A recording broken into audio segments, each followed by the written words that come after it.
माता की नरेंद्र मोदी गारी नायकत्వం नरेंद्र मोदी गारी नायकत्వం।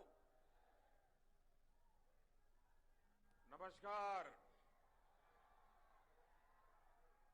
भारत माता की, भारत माता की।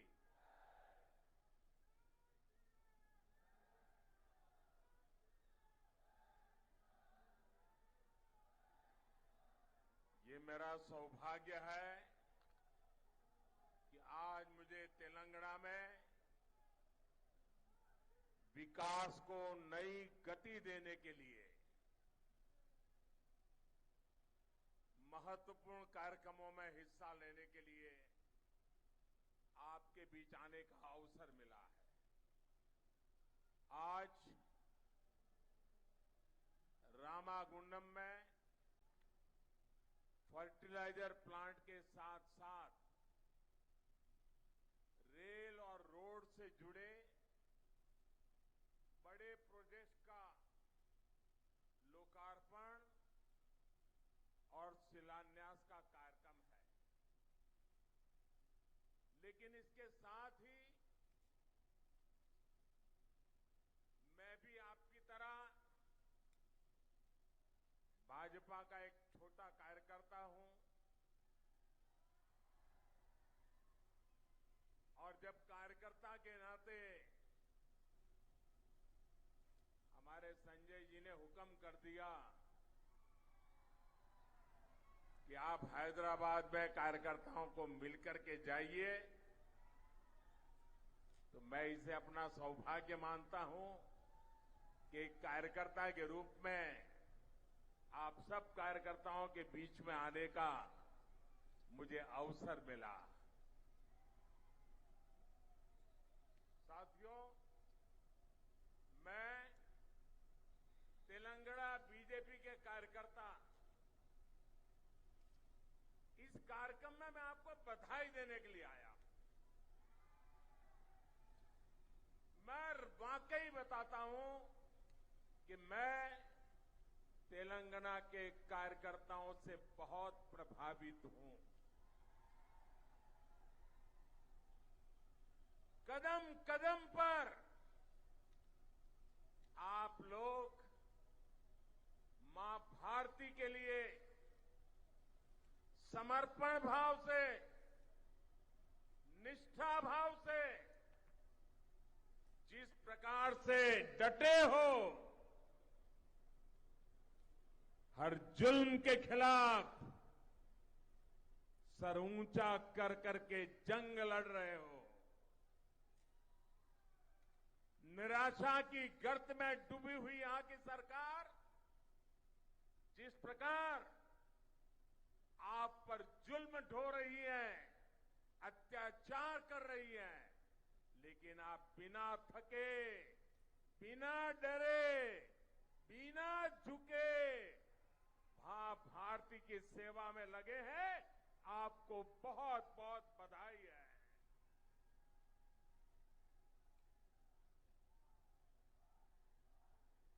भाइयों बहनों, मुझे अफसोस है कि तेलंगाना के नाम पर जो लोग फले फूले आगे बढ़े, सत्ता पाई, वो खुद तो आगे बढ़ गए, लेकिन तेलंगाना को पीछे धकेल दिया। तेलंगाना का जो सामर्थ्य है, तेलंगाना के लोगों का जो टैलेंट है, उसके साथ यहां की सरकार, यहां के नेता लगातार नाइंसाफी करते रहते हैं। जिस दल पर तेलंगाना के लोगों ने सबसे ज्यादा भरोसा किया, उसी दल ने तेलंगाना के साथ सबसे बड़ा विश्वासघात किया है। लेकिन साथियों, जब अंधेरा बहुत बढ़ जाता है चारों तरफ घना अंधकारा हो जाता है, उसी परिस्थिति में कमल का खिलना शुरू हो जाता है। और भोर से ठीक पहले, उजियारे से पहले आज तेलंगाना में भी ऐसे ही कमल खिलता नजर आ रहा है। बीजेपी के परिश्रमी मेहनती कार्यकर्ताओं की वजह से अब तेलंगाना में अंधेरा छटने की शुरुआत हो गई है। अभी मुनुगुड़े की जनता ने जिस प्रकार भाजपा पर भरोसा जताया है वह अभूतपूर्व है। और मैंने देखा कि कैसे बीजेपी के कार्यकर्ताओं ने पूरी की पूरी तेलंगाना राज्य सरकार को एक विधानसभा सीट पर लाकर खड़ा कर दिया। बड़े आकाओं को घुटने टेकने के लिए मजबूर कर दिया। ये दिखाता है कि जनता के आप पर आशीर्वाद है और आपकी मेहनत कैसे रंग ला रही है। आपने हर बूथ पर कितनी ईमानदारी और लगन से काम किया है, इसका ये सबूत है भाई। बीते कुछ समय से जो भी उपचुनाव हुए हैं, सभी उपचुनावों का एक ही संदेश है। तेलंगाना में सूर्योदय दूर नहीं है। तेलंगाना का अंधेरा दूर होगा। तेलंगाना में हर तरफ कमल खिलेगा। साथियों, बीजेपी का तेलंगाना के साथ बहुत पुराना और गहरा नाता रहा है। 1984 में 1984 में जब हमारी पार्टी को लोकसभा में सिर्फ 2 सीटों पर जीत मिली थी, उनमें से एक इसी राज्य की हनमकोंडा सीट थी। हमारे जंगा रेड्डी जी जीत करके आए थे। तेलंगाना के लोगों ने सबसे मुश्किल समय में, जब हमारे बहुत बुरे दिन थे, तब भी तेलंगाना ने हमारा साथ नहीं छोड़ा था। तब तेलंगाना के कार्यकर्ताओं ने जो तब किया, उसी के कारण आज बीजेपी लोकसभा में 300 से अधिक सीटों की पार्टी है। आज तेलंगाना की जनता बीजेपी को तेलंगाना की सबसे बड़ी पार्टी बनाने के लिए भी मन बना चुकी है। साथियों, 21वीं सदी का भारत अपनी विरासत को संजोते हुए, आधुनिकता को अपनाते हुए तेज गति से आगे बढ़ रहा है।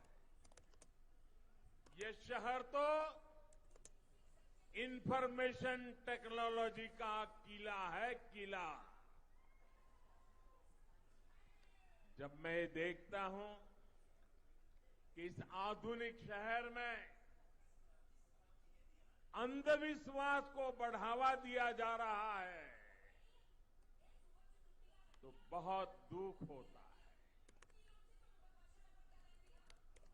ऐसा लग रहा है कि तेलंगाना की सरकार ने अंधविश्वास को राज्याश्रय दिया हुआ है। यहां तेलंगाना में अंधविश्वास के नाम से क्या क्या हो रहा है, ये पूरे देश को, देश के लोगों को जानना चाहिए। कहां रहना है, किस दफ्तर में जाना है, किसे मंत्रिमंडल में रखना है, मंत्रिमंडल कब बनाना है, मंत्री में से किसको निकालना है, ये सारा अंधविश्वास तय करता है। तेलंगाना का विकास करना है, उसे पिछड़ेपन से निकालना है, तो हमें सबसे पहले यहां से हर तरह के अंधविश्वास को दूर करना होगा भाइयों।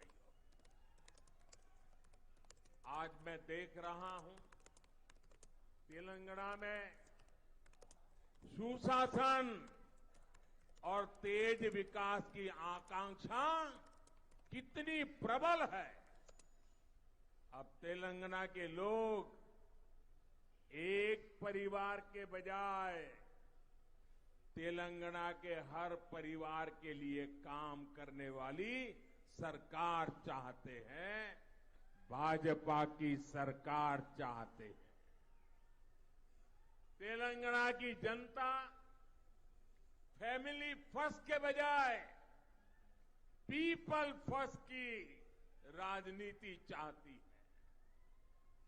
साथियों, इस बार लाल किले से मैंने आह्वान किया है कि भ्रष्टाचार और परिवारवाद, ये विकास के, लोकतंत्र के, सामाजिक न्याय के सबसे बड़े दुश्मन है। आज मैं तेलंगाना में भ्रष्टाचार और परिवाद के विरुद्ध जो जनाक्रोश है, जनता जनार्दन में जो गुस्सा है, नौजवानों में जो गुस्सा है, वो आज हिंदुस्तान देख रहा है। और मैं आज तेलंगाना की जनता को आश्वस्त करता हूं, मैं आज तेलंगाना की जनता को आश्वस्त करता हूं, गरीब के लूटने वालों को, गरीब को लूटने वालों को छोड़ा नहीं जाएगा।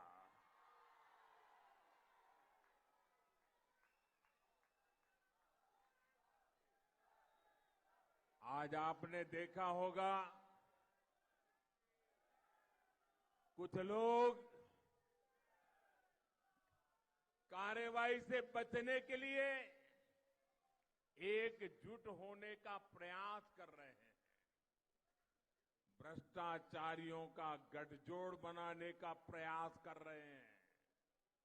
लेकिन तेलंगाना की जनता, देश की जनता ये देख भी रही है, समझ भी रही है।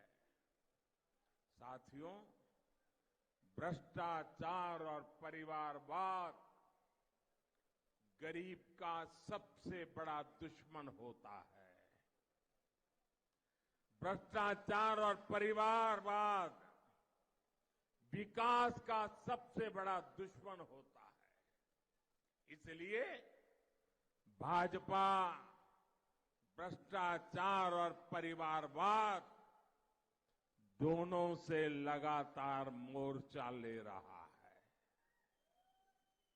भाजपा सरकार भ्रष्टाचार को जड़ से खत्म करने के लिए प्रतिबद्ध है। आप याद करिए, पहले राशन की दुकानों में कैसे गरीबों का राशन लूटा जाता था। हमने जनधन, आधार और मोबाइल की त्रिशक्ति का उपयोग करके करोड़ों फर्जी लाभार्थियों को हटा दिया। अब सरकार का बेनिफिट सीधे गरीब के बैंक खाते में पहुंचता है। अब केंद्र सरकार की अधिकतर सुविधाएं ऑनलाइन है। इससे घुसखोरी की आशंका कम हुई है। आज भीम यूपीआई के कारण देश में कैश लेन देन की मजबूरी कम हुई है। जब पेमेंट भी ऑनलाइन होती है तो भ्रष्टाचार की गुंजाइश भी कम हो जाती है। आखिर सरकार और जनता के बीच बिचौलियों की क्या जरूरत है भाई। सरकार सीधे जनता तक पहुंचे और जनता सीधे सरकार तक। इसलिए हमने टेक्नोलॉजी का ब्रिज बनाया है। तेलंगाना में भी भाजपा ऐसा ही भ्रष्टाचार मुक्त सुशासन देने के लिए तैयार है। मैं बीजेपी के सभी कार्यकर्ताओं से कहूंगा कि आप तेलंगाना के बूथ बूथ में जाएं, केंद्र सरकार की कल्याणकारी योजनाओं का लाभ जिनको अभी तक नहीं मिल पाया है उनकी मदद करें। और एक बात, जरा मेरे तेलंगाना के कार्यकर्ताओं को मेरी व्यक्तिगत प्रार्थना है और मैं विश्वास करता हूं कि आप मेरी बात मानोगे। बताऊं? देखिए, कुछ लोग निराशा के कारण, हताशा के कारण, भय के कारण, अंधविश्वास के कारण सुबह शाम मोदी को गालियां देते रहते हैं। भांति भांति की गालियां देते हैं। सारी डिक्शनरी मोदी को गालियां देने के लिए उन्होंने खपा दी है। मेरी आपसे प्रार्थना है, ऐसी बातों से आप परेशान मत होना। उनके पास गालियों के सिवा देने के लिए बचा क्या है भाई। आप बिल्कुल परेशान मत हो जाइए। और मैं तो पिछले 20-22 साल से बड़ी वैरायटी की गालियां खा चुका हूं। मेहरबानी करके इससे जरा भी परेशान मत होइए। शाम को उन गालियों को, उस पर बड़ी हंसी मजाक कीजिए, बढ़िया चाय पीजिए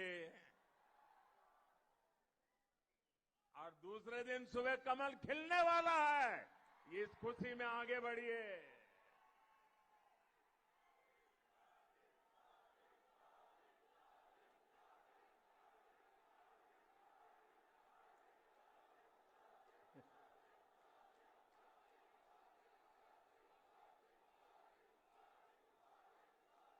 तो दोस्तों, आप मुझे बताइए, अब ये गालियों से आप परेशान नहीं होंगे ना?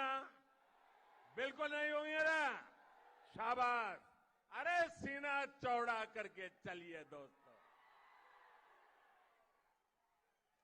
देखिए, हमें याद रखना है, राजनीति सामान्य मानवी की सेवा करने और उनकी समस्या सुलझाने का माध्यम है।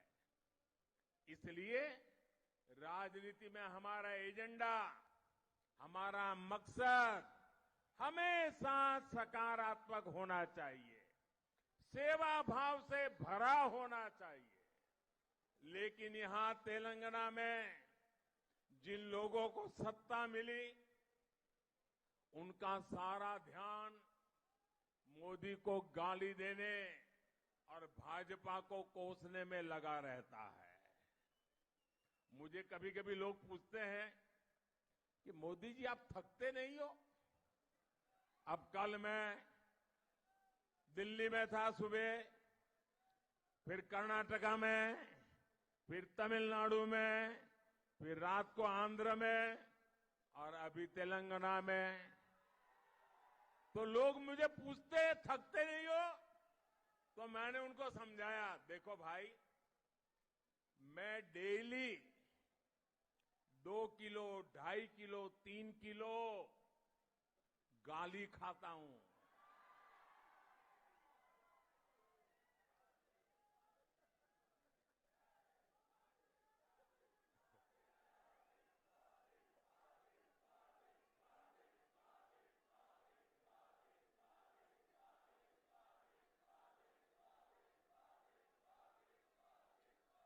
और परमात्मा ने मेरे भीतर ऐसी रचना कर दी है, ईश्वर ने ऐसे आशीर्वाद दिए हैं कि ये सारी गालियां मेरे अंदर प्रोसेस होके न्यूट्रिशन में कन्वर्ट हो जाती है। एक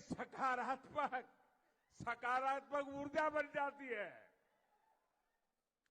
जो जनता के सेवा में काम आती है। भाइयों बहनों,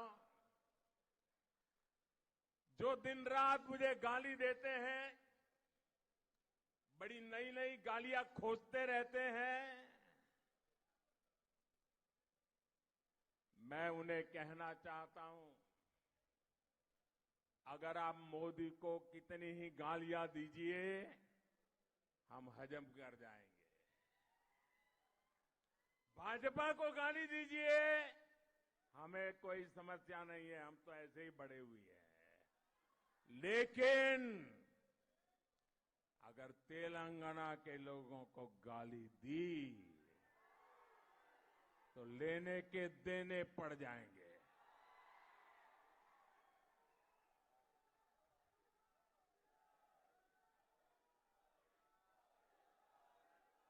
यहां के लोगों के सपनों से खिलवाड़ किया तो मुकाबला बहुत रंगीन हो जाएगा, समझ लीजिए।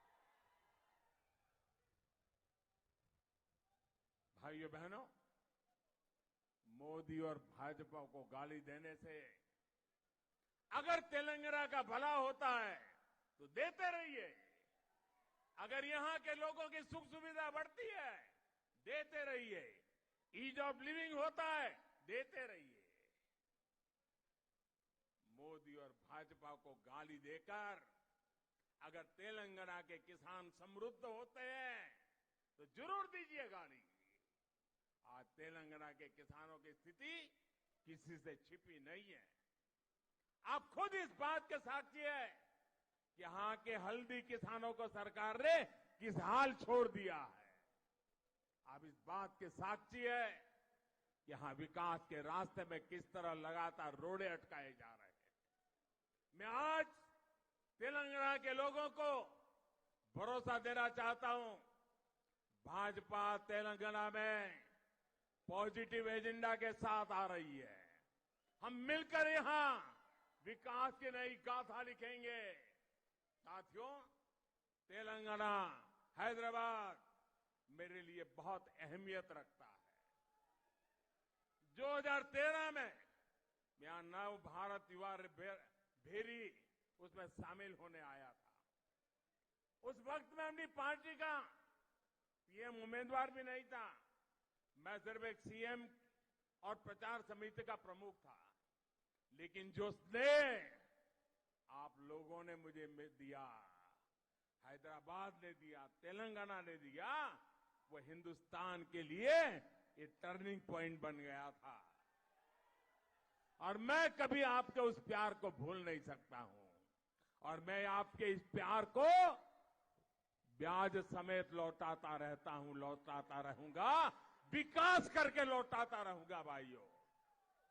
तब मैंने कहा था कि हमारी सरकार इंडिया फर्स्ट के विजन और संविधान को मजबूत करने की दिशा में काम करेगी। और सरकार बनाने के बाद हम निरंतर उसी लक्ष्य को ध्यान में रखकर काम कर रहे हैं। बीते 8 वर्षों में देश ने सुशासन का एक नया रूप देखा है। पहली बार देश की जनता को लग रहा है कि गरीब की हर जरूरत सरकार की प्राथमिकता बन गई है। यही कारण है कि जब 100 साल का सबसे बड़ा संकट आया तो केंद्र सरकार ने गरीबों को सर्वोच्च प्राथमिकता दी। पूरे देश में गरीब भूखा ना सोए, इसलिए अभी तक केंद्र सरकार 3 लाख करोड़ रुपए से अधिक खर्च कर चुकी है। इससे तेलंगाना के भी लगभग 2 करोड़ साथियों को मुफ्त राशन मिल रहा है। गरीब के जीवन की सुरक्षा हो इसलिए हजारों करोड़ रुपए खर्च करके हमने मुफ्त वैक्सीन उपलब्ध कराई। केंद्र सरकार हर लाभार्थी तक पहुंचने की अप्रोच के साथ काम कर रही है, सैचुरेशन के लिए प्रतिबद्ध है। लेकिन आप ये भी जानते हैं कि तेलंगाना में यहां की सरकार को गरीब के लिए होने वाले विकास कार्यों में परेशानी है। केंद्र सरकार की सारी कोशिशों के बावजूद यहां की सरकार ने पीएम आवास योजना के घर बनाने में रोड़े अटका दिए। देश भर में पीएम आवास योजना के 3 करोड़ घर गरीबों को बनाकर हम दे चुके हैं। उनके सिर पर पक्की छत हो गई है। लेकिन तेलंगाना के गरीबों से ये सुख भी यहां की सरकार ने छीन लिया। कहां ये लोग 2 BHK फ्लैट देने वाले थे, कहां पीएम आवास के घर भी नहीं बनने दिए।